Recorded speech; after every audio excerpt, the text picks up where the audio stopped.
Well, another week has gone by. I don't know about you, but I feel almost numb right now, just watching the news and seeing what's going on in Israel.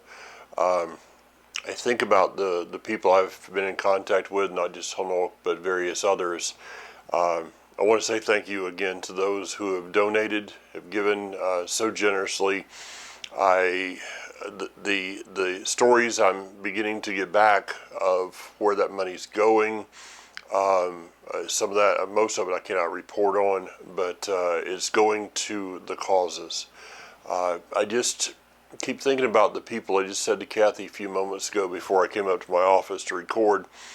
These people have not slept in over 2 weeks. I talked to a good friend of mine in Samaria just about a week ago now, and they said, I just lay in bed and cry.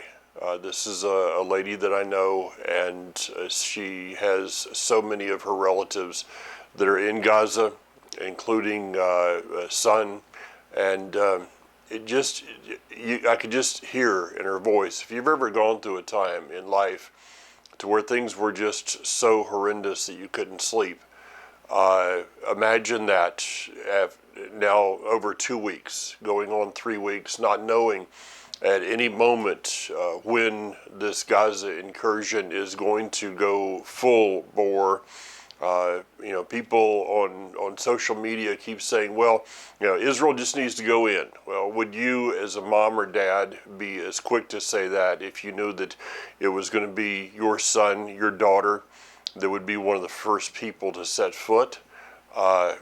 Maybe not. I know I'm not speaking to those of you that have no compassion in here, but I saw a post just this morning that said it's amazing that in Gaza they're complaining they have no food, they have no water, but they sure do have plenty of rockets. I was just working on some things regarding Israel a few moments ago, and the barrage of rockets coming out of Gaza. The reason they do not have any water is because the water pipes that were given to them, the funding for the water pipes was used for rocket launchers. So I have no compassion for them. I have no to watch the media today that is parading the children that have been injured in Gaza. What about showing what happened to the children of the Israelis? No, that's not going to happen. And then for the ones, I'll get off this in just a moment, those that are posting things that, well, this is Yah's judgment upon Israel. Guys, I've been reading this week Jeremiah, and my heart breaks over this because I understand that prophecy occurs in levels. It is ongoing, and I just wonder if some of the things that are written by Jeremiah, the weeping prophet, are those things still, some of that still to happen, or is it already happened, or is the answer yes to all the above? I don't know, but there is time for anyone who wants to post things on. Again, I'm probably not talking to anybody that's doing this. This was an inside job, or Israel is a secular society, or anything like that. I'm going to be talking with Barry about some of that tomorrow, I believe, on a recording. But I said to a person I was talking to recently that said, well, Israel is secular. I said, well, I guess you were saved from birth, right? You came, from your mother's womb, redeemed and have followed God all of your life without any turning to the right or left. Well, no, I can't say that. Then you have no room. You have no room to judge anyone else. That maybe in some way the Father's getting people's attention. I think we need to be walking this out with humility in our day. So with that, we get to the Lech Lecha. This is where Genesis goes way too fast right now. We're already over into chapters 12 through 17, and I'm like, oh, stop.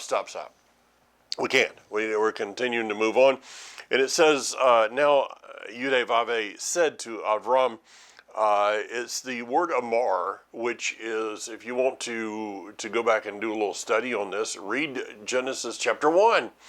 And that is the word Amar. It says, and God spoke, and there was light. It's the same word that he used in creation. And so this brings an interesting to me thought here is when he speaks to us, in what tone of voice is he using? If anybody's had children, grandchildren, you know that there's different tones of voice that you use. Maybe even with a spouse, there's different tones of voice that you use. There's a voice of an emergency where you have to say something very stern. There's a voice of I'm telling you to do something for your own good. There's a voice that is right on the edge of discipline. There's an instructive voice.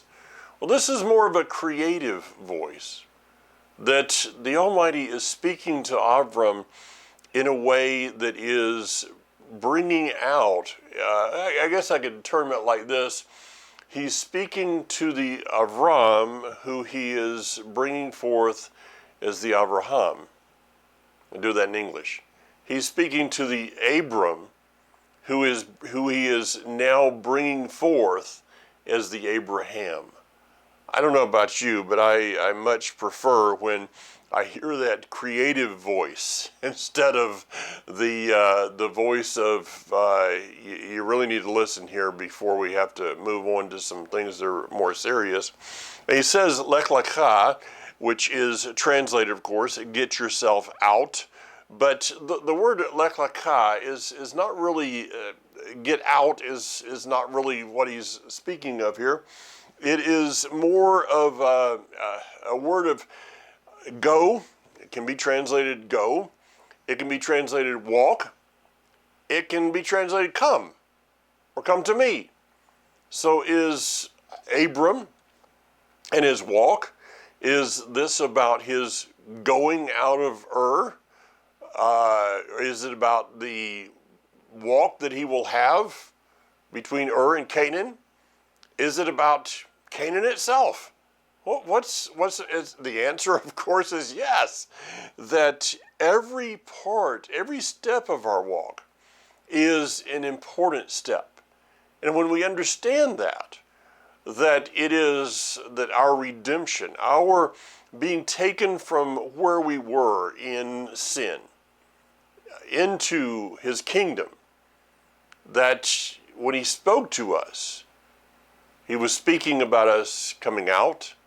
He was speaking to us about our walk, and he is speaking to us about our destination, all the above. Now, he says, I will go to, and of course, I mean, I'm going to have to spend some time on this one because go through, as you're reading through specifically this Torah portion, underline, if you would, the words the land or this land. Very easy. Let's see, in the first few verses of chapter 12, it's 1, 2, 3, 4, 5, 6, I believe it is, times he said the land. And ask yourself a question, which I ask the group every time that I'm in Israel. For a tour, we go to Elon Moreh, which is actually verse 6. He passed through the land to the place called Shechem, modern-day Nablus. It is occupied territory, by the way. To the oak of Moreh, the Canaanite were in the land.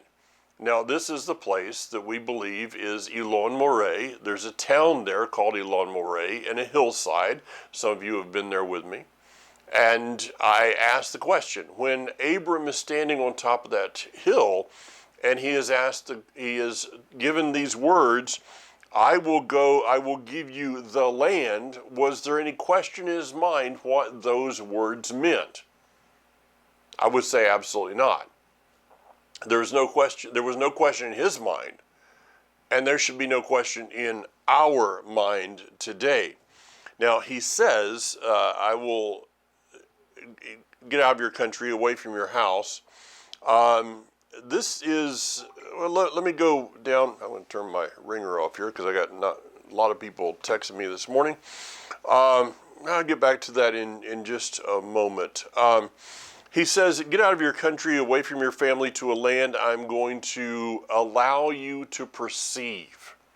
So when he goes into Canaan, the modern day, what we would term Israel today, it's not Palestine. By the way, just as a side note, there is no land today called Palestinian or Palestine. It is not there. There is no West Bank. It is Judea, Samaria. It is the Gaza Strip.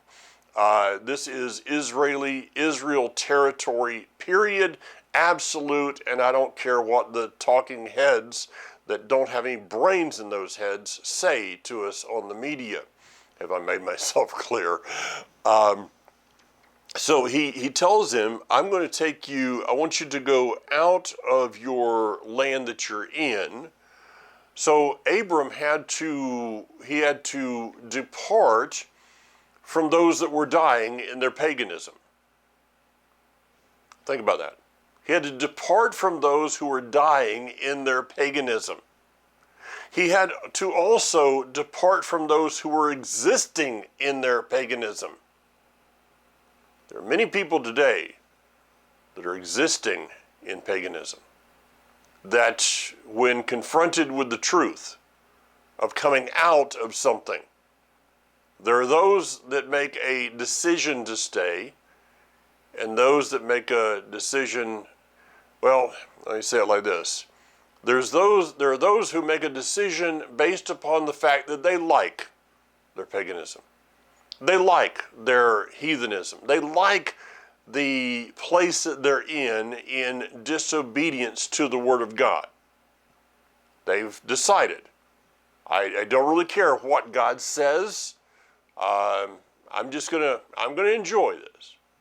Then there are others who stay there due to compromise. I just don't want to leave my friends and family and I just, I'm just gonna, I don't really agree with what is going on, but I'm just gonna stay where I'm at. And this kind of leads us to a question here of, why was Abram told that he had to go to Canaan in the first place? I mean, once we read over in the book, reading all the way through in Bereshit, Genesis, and then we read what Joshua had to deal with when the Hebrews entered into Canaan, it was paganism. Okay, the culture that is in Canaan is no different than the culture that is in Ur of the Chaldees, what we would call modern Babylon. There's no difference, except for a fact, in that there is something about the land of Canaan that is, so I can't explain it. I just can't explain it. The longing for that land. Okay, I've been there 32 times. I understand that. I have friends there, but it's beyond that. Kathy and I were talking about this last night a little bit. Of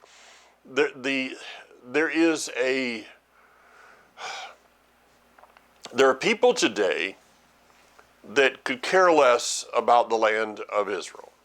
I got that. I'm not gonna, I don't spend much time with those people. There are those that care about the land as far as, well, I'm not going to make any effort regarding the land today, regarding the helping the people today. I got it. When the kingdom comes, I'll just show up, and it's gonna be fine, and I don't have any skin in the game. And I want to read a post I put on Facebook the other day, and it came from, I won't tell you where it came from, I've read this many times, but I won't tell you why I put it on Facebook the other day. I have no right This is my spin on the words of Dietrich Bonhoeffer. I have no right to participate in the fruit of restoration of his kingdom if I have not shared in the trials of its coming. There's a place of engagement in this. There are those today who are supporting Israel because it's the latest fad. You see people posting on Facebook about, the wonders and the people praying and all of these things, and the little boys saying the Shema, and it's so cute, and a little boy on a patio in Jerusalem, and he's blowing the shofar. It's so cute. And the destruction, it's a fad. It's a fad. My support for Israel did not begin on October 7th. My support for Israel began many years ago, 1998, and maybe even before that. I cannot explain to you, ladies and gentlemen, a love for the land and the people, other than, as Kathy said last night, it is supernatural. There is a supernatural love for the land and the people that goes beyond human comprehension. As Abrams was told, I will let you perceive this land, not just show you the land. You're not going to just see it with your eyes, Abram, but you're going to perceive this land the way that I perceive this land. Today, I live in a beautiful place. Eddie Chumney was just here a couple of weeks ago and was like, man, this is amazing. I mean, this is gorgeous. He just went on and on about it. And I do. I live in one of the most beautiful places that I've ever lived in. I've been in Alaska. I've been in Colorado. I've been in the desert of Tucson. I've been all over. I look out my window and the leaves and the beauty of what is happening, and I'm watching the leaves fall, and it's like I got to go back out there again. Yeah, that's another story. Israel it's desert. For the most part, Israel is not a real beautiful place right now. There's a lot of trash. There's a lot of issues. There's a lot of things that are going on in the land. If I wanted to pick a place to live based upon natural sight, Israel's not the place, okay? I mean, Jerusalem, it's a big city. I don't like cities. Israel, the people, really, it makes Walmart look friendly. It really does. You go to a store, don't expect to stand in line and somebody, oh, you're in line. I didn't know that. Here, you get me. No. No, you'll stand there for days trying to pay for your coffee and pastries if you don't just kind of push your way into this thing. You'll never get your luggage at the airport. You'll be the last one. Oh yeah, there's nobody else here. There's my bag. It's the last one. No, you got to be a little bit rude because the people are a little bit rude. It's not natural. It's not natural. My beliefs are different. It's not natural.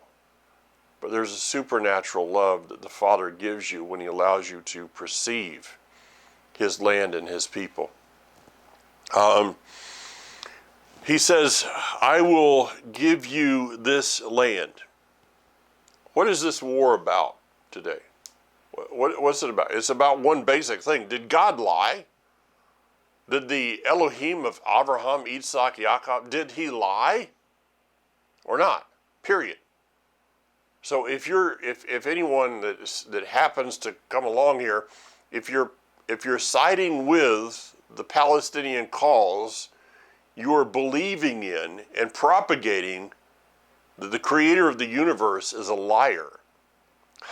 Well, I guess there's a few squad members up there in Congress that would, that's kind of what they throw out, And I don't stand with them. because I believe that he is not a man that he should lie. But Abram, he goes into the land. I got to get going. He goes into the land, and there's a famine in the land. We see in verse 10. And what does he do? He leaves the land that he was told to go to, and then he goes to Egypt, and he ends up having to lie about his wife. And, come on.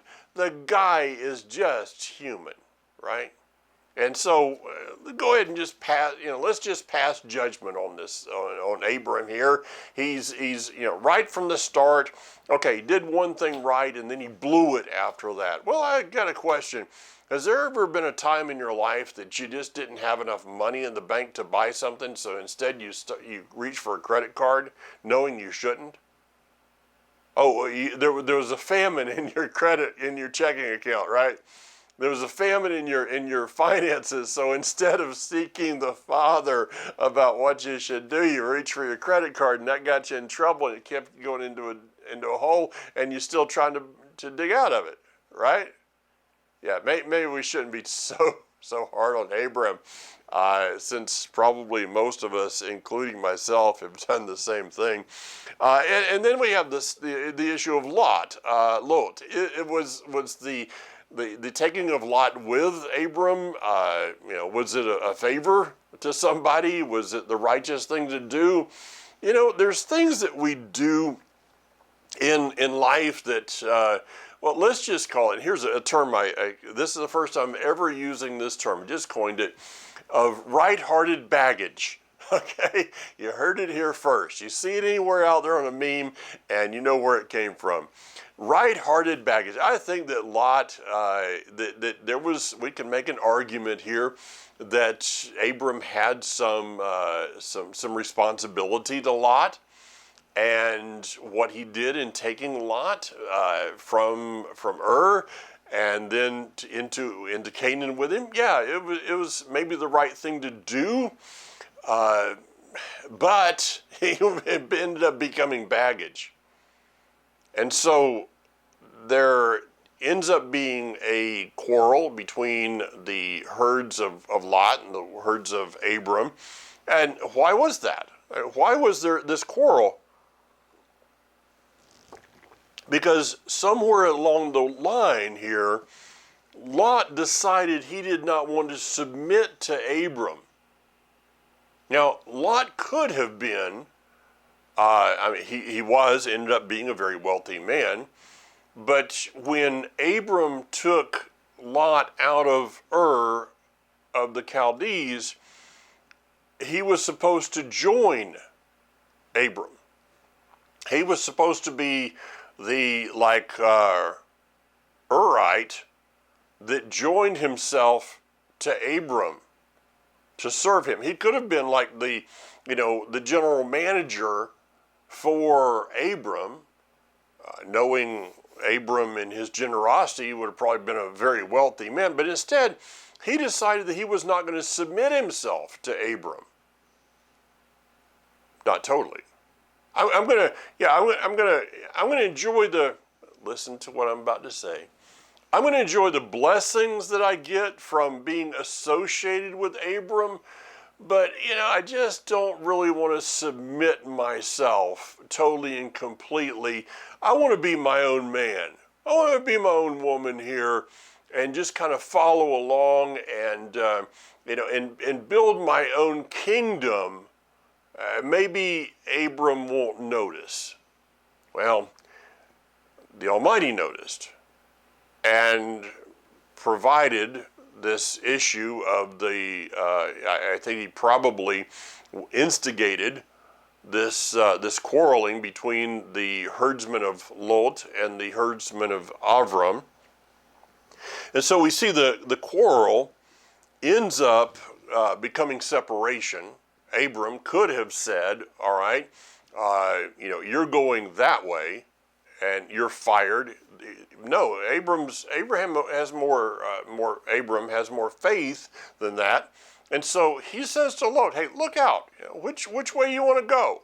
I mean, there's a lot of land here, and wherever you want to go, take it. He goes out and he says, this is almost a funny one.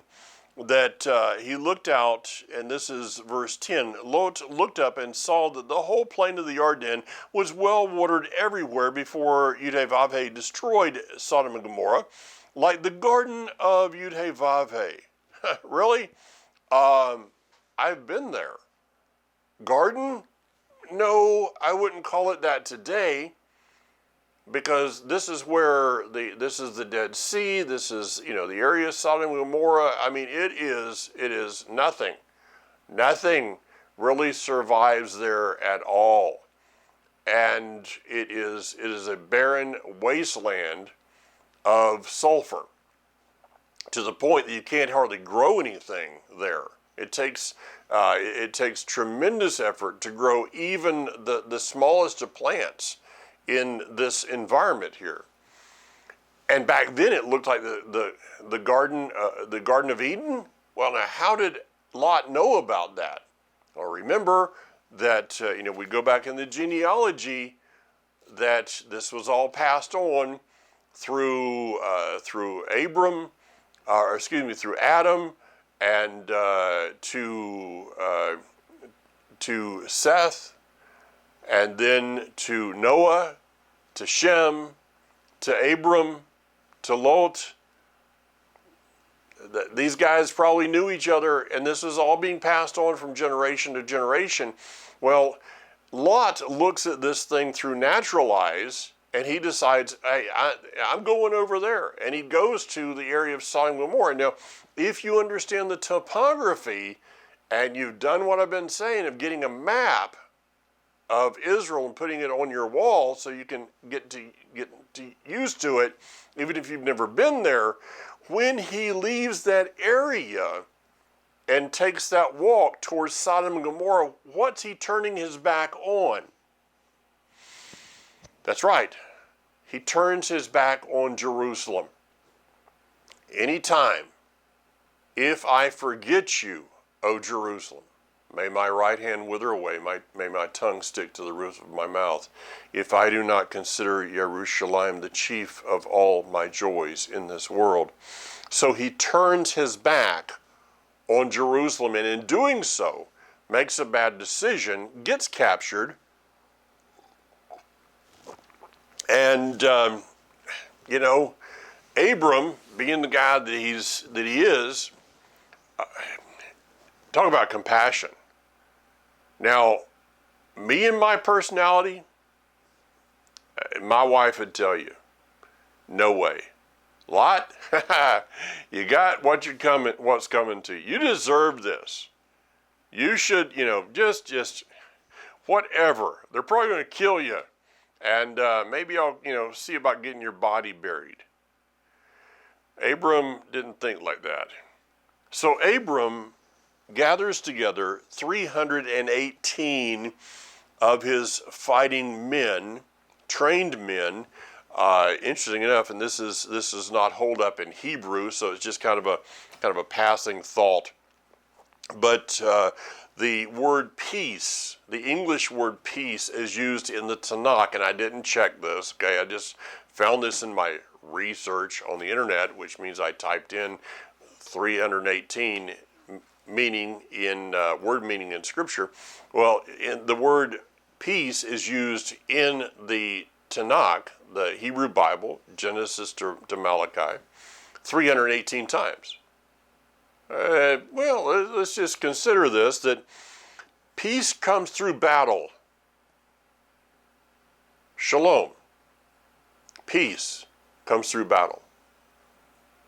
A battle that lasts to the end. Let me give you a quick Arabic lesson here for those of you that have never heard this. And this is, once again, the mental midgets of the media, including Fox News. Any of them could look very quickly online and see this. It's not a secret that there are two words in Arabic that are translated into English, peace. One of them is salam. The word salam, yes, means peace. It is closely associated with shalom, but has the word, though it is used at times, rocket attacks, it is used at times, I've heard it said in Israel, but in its truest definition, the word salam cannot be used except between two Arab people, two Muslims. It cannot be used for anyone that's not following the same religious practice as you are. So, the truth is that a Muslim could not look at me and say the word salam. They could use the word hudna. And the word hudna is translated best as, I will declare peace with you until I am strong enough to defeat you. Look back at Gaza through the years. What has happened? Why is it that Israel is saying, no, we must come to the end of this? It doesn't matter what the cost. We must defeat Hamas once and for all, because Israel is maybe finally, God willing, going for shalom, which is the defeat of that which is causing chaos. That's what shalom is. But the Palestinians and those powers that be behind them, Hamas, Hezbollah, Iran, all of these different organizations, they have through the years in the ceasefires declared a hudna. Hudna basically means this: I'm running low on rockets and need to reload. It would be like going out in a battle. You are, you're face to face with the enemy, and you have them in your sights. The enemy pulls the trigger, and there's not a round in the chamber.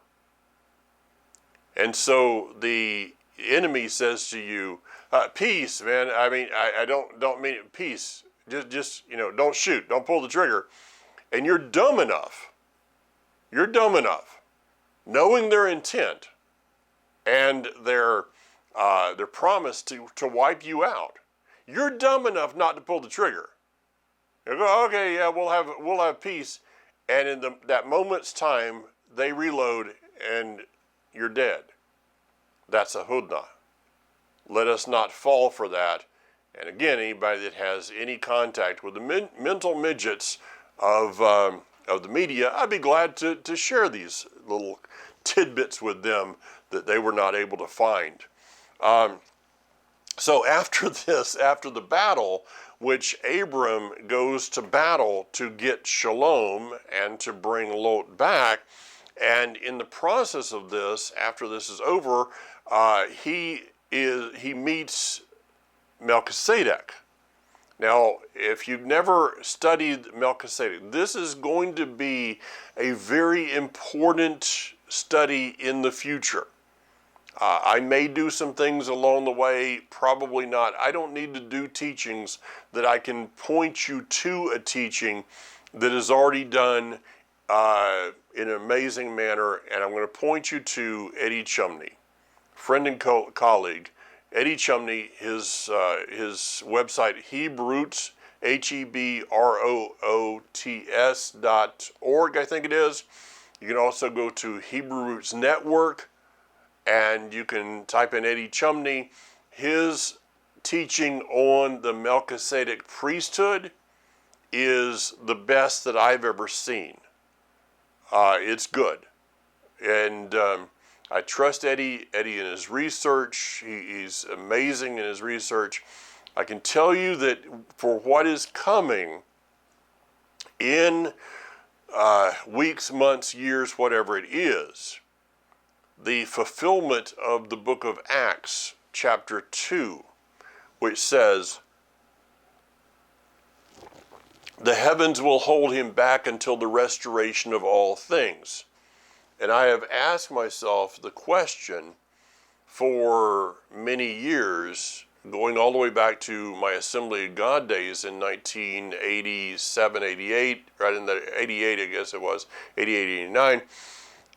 What is that definition? What is the restoration of all things?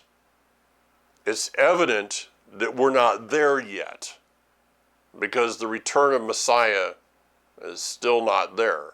So there is yet to be some restoration. Now, I believe that the teaching of the Melchizedek priesthood is very important regarding this. And I urge you to, Eddie doesn't do short messages. So, just put your seatbelt on and go for it. Melchizedek, we see over in the book of Hebrews that Melchizedek is that Messiah, Yeshua, is of the order of Melchizedek, and it says that he has no beginning and end. Now, this does not mean that the person that Abram meets here is a pre-incarnation of Yeshua, which is standard Christian doctrine, but they're basing it on the verse in Hebrews of having no beginning and end, but it's not talking about the person, it is talking about the office. The office of the priest of Melchizedek is prior to the office of the priests of the Levites. I believe that the Levitical priesthood, just a very quick teaching here, the Levitical priesthood is a breakdown of the Melchizedek priesthood. Easiest way to give you an example of this is you don't give a 3-year-old a $100 bill. At least you shouldn't. It's not real smart if you do. You don't give a 3-year-old a $100 bill. What do? You give them a penny and teach them the no value of a penny. You give them a nickel, a dime, a quarter, and you move them up to where they can understand $1, a $5 bill, a $20 bill, a $50, until they can get to the place of understanding the 100. Now, is a penny, nickel, dime, quarter, $5 bill, is that part of the 100? Yes. Every bit of that, every coin, every smaller denomination bill points to the $100 bill. And so the Levitical priesthood, when we pull it all together, is pointing us to the Melchizedek priesthood, which is the priesthood of the Messiah. Hope you followed me on that one. So here's a question that I'm just posing. I've never taught this publicly. I talked to Eddie about this. I talked to a few people. But if you consider that Melchizedek is the priest of Salem, or Shalom, or Yerushalayim, and this is Shem.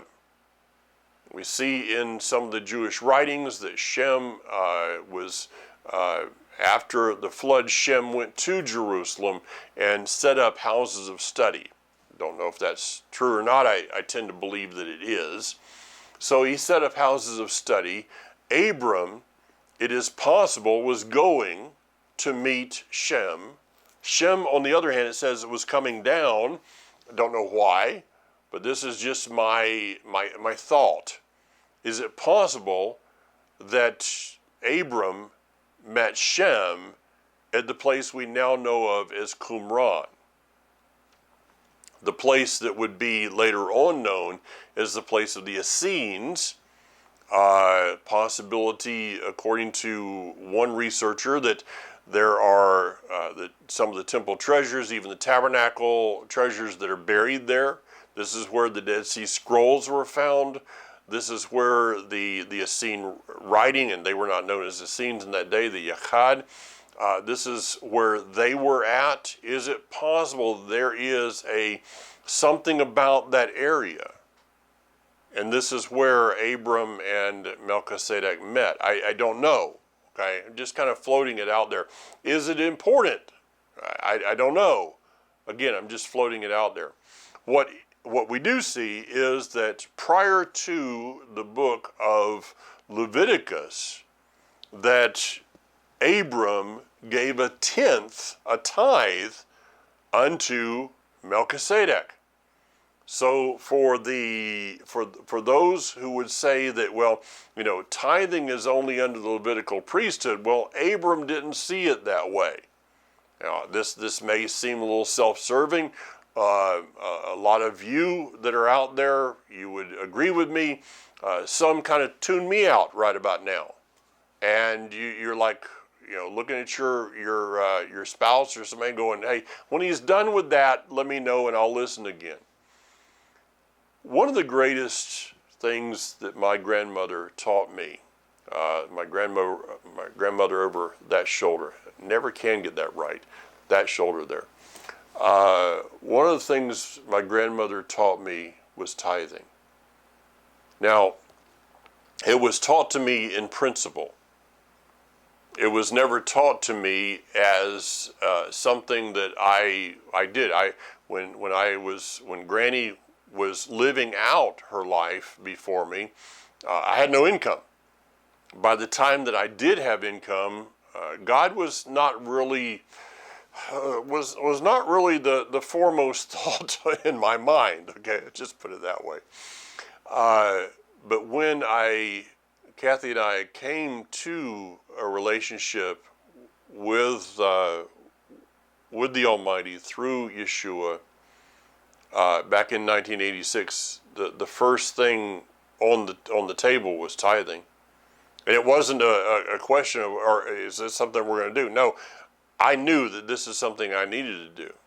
That it was an obedience thing, because I understood at that moment what I had been redeemed from. I find, it may sound judgmental, I'm going to say it anyway, it's never stopped me before. I find that those who refuse to give are those who don't really understand what they've been redeemed from. When you understand what you've been redeemed from, it's pretty easy to open your calendar and your wallet and your life unto Him. Maybe that's another message for another day. But the argument of well, if when I'm raising corn, I'll give you some corn, or if it's, well, that's just in the that's just in the book of Leviticus, or, well, there's no priesthood. Yeah, what was the priesthood? Again, I'm not trying to sound self-serving here, but those that are helping you in your walk with the Father, we are to give unto. I'll leave it at that. And now for those that tune me out, their spouse can, put their elbow in their side and you can tune back in. Chapter 15, you're going to have a son. And the covenant is going to come through your son. This whole book boils down to one thought, to one word. Everything that's happening in the world today boils down to one word: covenant. We see that He made a covenant with Adam. The covenant was then established in Noah. The covenant is now being established in Abram. Will be established in Isaac and Jacob, in the 12 tribes. The words of Isaiah 56:6. It's about covenant. The words of Romans chapter 11, of Ephesians chapter 2. There's not really a verse. This is not a history book, though it is history. But it's like, well, why aren't the girls named? what did Adam and Eve have any girls? Obviously, I mean, Cain had to marry somebody. Did they have any other boys? Yeah. Well, why doesn't the scripture name them? Is it possible that Noah and Mrs. Noah had children even at their old age? Yeah. But see, this book is not a recording of history. This is not like the encyclopedia. This is not reading the words of Josephus or some other historian. This scripture is about the establishment of covenant. And so it only brings out those things that are pertaining to that covenant. That's where the genealogies come from, because it's all about the genealogy of covenant. Even over into the book of Matthew and Luke, giving the genealogies of Joseph and Miriam. It's all about covenant. Now, in the process of this, Sarah has a bright idea going to Hagar, and again, I'm not wanting to point some fingers here, because probably you and I are might have had some Ishmael moments in our lives, but I'll term it this way. This is the cost of helping God. Yeah, when we try to help him out with things, say, well, I know what he promised, but time's running out here, and I think it's time for us to maybe help him along a little bit. How does that work out? I don't know how it's worked out for you. I know for me, it doesn't work out real well at all. And so when he makes a promise to us, it doesn't matter how, in our mind, foolish it seems. We need to stick to his ways of that promise coming forth and not our ways. Now, briefly, we could go into this whole thing of chapter 17. I am El Shaddai, walk, halak, and be tamim, pure-hearted. There's so many places to go there, but I just want to end with this one. In chapter 17, verse 8. You want a verse for right now? This is the verse of the news right now. I will give you and your descendants after you the land in which you are now foreigners. All the land of Canaan all the land of Canaan is a permanent possession, and I will be their Elohim.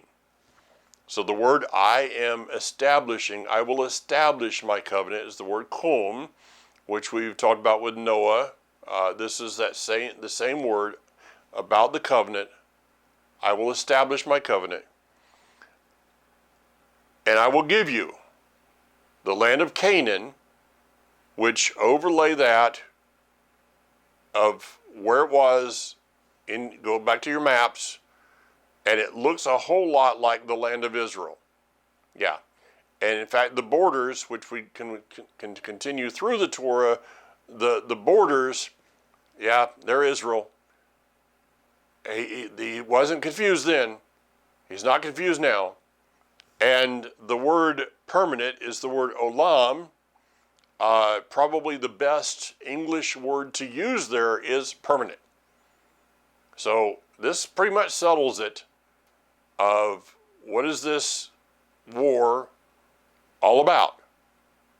It is about the fact that El Shaddai, God Almighty, said to Abram and your descendants, and if we read the scripture, it says our father Abraham, we are grafted in to the root called Abraham, and he gave to Abraham as a permanent possession the land of Israel. If you disagree with that, then you're disagreeing with God and calling him a liar. And that's the end of the story. And as one person on the media says, and that's all I have to say. So with that, Shabbat Shalom, Shavua Tov, have a blessed, prosperous week. Bezrat Hashem, God willing, see you again next week.